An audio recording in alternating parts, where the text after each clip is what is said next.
et bienvenue sur ma chaîne Amandine Boukine. J'espère que tu vas bien. Aujourd'hui, on se retrouve pour une nouvelle vidéo spéciale coup de cœur. Il s'agit de Carbone et Silicium de Mathieu Bablet. Carbone et Silicium est un roman graphique de science-fiction où l'histoire commence en 2046 et où l'on va suivre l'évolution de façon cyclique des personnages, c'est-à-dire tous les 30 ans. Carbone et Silicium sont deux robots humanoïdes, des intelligences artificielles. Ils sont créés par les scientifiques de la Tomorrow Foundation afin d'aider la population vieillissante.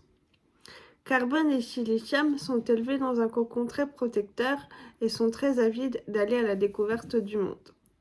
C'est lors d'une tentative d'évasion que tous les deux vont être séparés et confrontés au monde d'une façon très différente. C'est un monde où il y a énormément de crises climatiques et de crises sociétales. Mathieu Bablet, l'auteur, nous propose plusieurs pistes de réflexion, comme par exemple pourquoi l'être humain créerait-il des intelligences artificielles si c'est pour les asservir, quel serait notre rapport à la technologie dans le futur et quel serait notre rapport aux autres de façon collective et dans l'individualisme.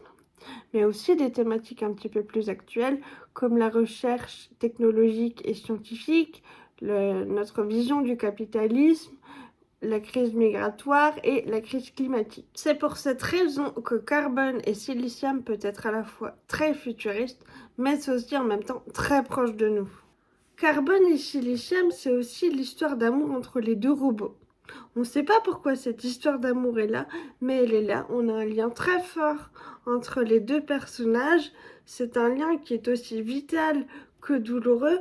On a quand même Silicium qui est très nomade, très curieux, qui va passer par plein d'endroits.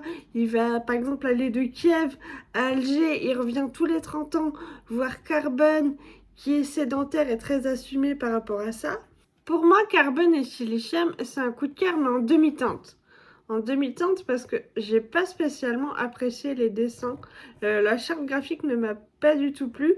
Alors c'est vrai que Carbone et Silicium, en fait, j'en ai beaucoup entendu parler sur les réseaux et que du coup j'y suis allée vraiment par curiosité. Après, j'étais beaucoup plus sensible à l'histoire et au message que Mathieu Bablet veut faire passer dans Carbone et Silicium. Tout de même, Carbone et Silicium restent un très bel objet livre, ne serait-ce que pour la qualité de la couverture et du papier. C'est pas parce que les dessins, la charte graphique ne m'ont pas plu à moi que ça ne te plaira pas à toi. Chacun a sa propre sensibilité vis-à-vis de ça. N'hésite pas en commentaire à venir échanger avec moi, me dire si tu as aimé Carbone et Silicium ou pas.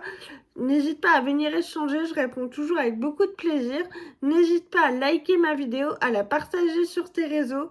Je te dis à très bientôt pour une prochaine vidéo. Je te fais des gros bisous. Bye bye.